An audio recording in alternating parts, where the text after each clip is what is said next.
viewers, Mike the Scrapping Guy here with another video tutorial. In this video I'm going to show you how you can easily create a little extra sparkle to your titles, or actually you can use it for just about anything if you have an embellishment or something on your layout that you want to just add a little bit of sparkle to it to kind of make it stand out. It's extremely easy to do in Adobe Photoshop or Photoshop Elements. And what I'm going to do is I'm going to show you how you can do it in Photoshop Elements. So what I have here is a little title that says My Little Dancer, and this could be used obviously for a layout for a daughter or son that's in a dance show program that you're creating the scrapbooking layout for. And the first thing I need to do is I'm going to make sure for this particular design, make sure my color is white, and you can add different colored sparkles if you'd like once you see the technique. But I'm going to choose white as my foreground color. And I'm going to choose the line tool. Now you might have any of these other ones selected right now, but what you want to do is you want to make sure you choose the line tool once you open up this box. And for the weight, you want to set this up not too thick. I'm going to choose around 3. Now I have this layout set at 300 dots per inch, so I'm going to choose 3 as the weight for my line. And you can make adjustments to that based on the size of your layout. But what I need to do is anywhere on your layout, it doesn't really matter because it's going to create a new layer. So I'm going to hold the Shift key down to keep it straight, and I'm just going to draw a line kind of going across about that big.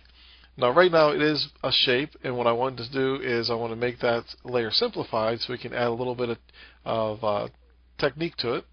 So I'm going to go up to Layer, and I'm going to go down to where it says Simplify Layer, click on that. And now I can make a little bit of adjustment to this layer, or this line. And I'm going to do that by going up to Filter, Blur, and Motion Blur.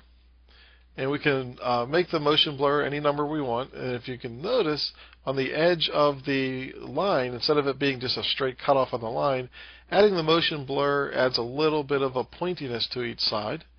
So the higher the distance of the blur, the longer the point's going to be. The lower the distance, the sharper it's going to be.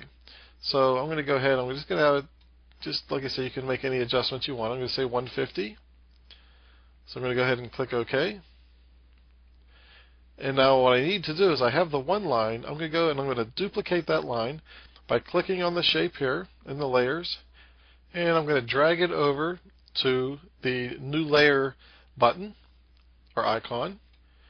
And now we have a duplicate of that layer that we just created, or that shape that we just created.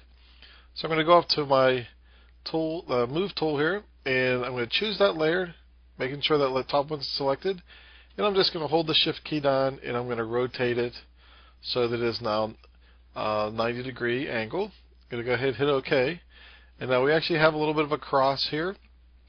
So what I'm going to do is I'm going to make those two layers into one layer. Go down to my layers palette, hold the Shift key down.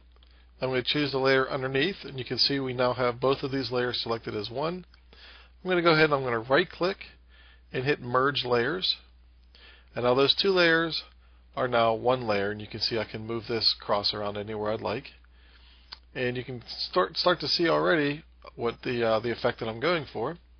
So I could just leave it there and just leave it as the single cross, but I'm going to add one more little feature to it, or a little technique to it. I'm going to take that shape and I'm going to drag that one over to the new layer icon, and we now have a duplicate of that shape also. And what I'm going to do is make it a little bit smaller, as you can see here,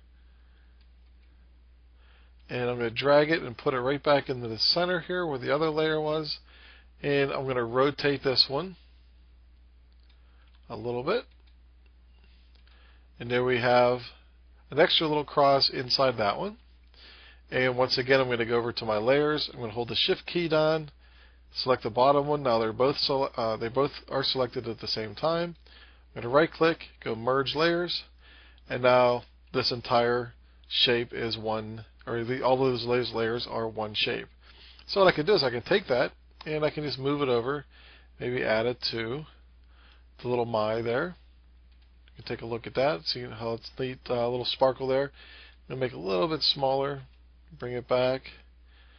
There we go. And what I can do after that one, I can go and I can duplicate that layer. So now I have another one we can go ahead and we can add it maybe to the R and take a look there.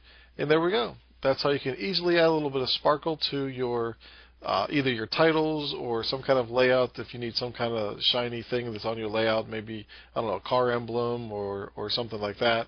That's a really quick and easy way to create these little starbursts that you can add to your digital scrapbooking layouts.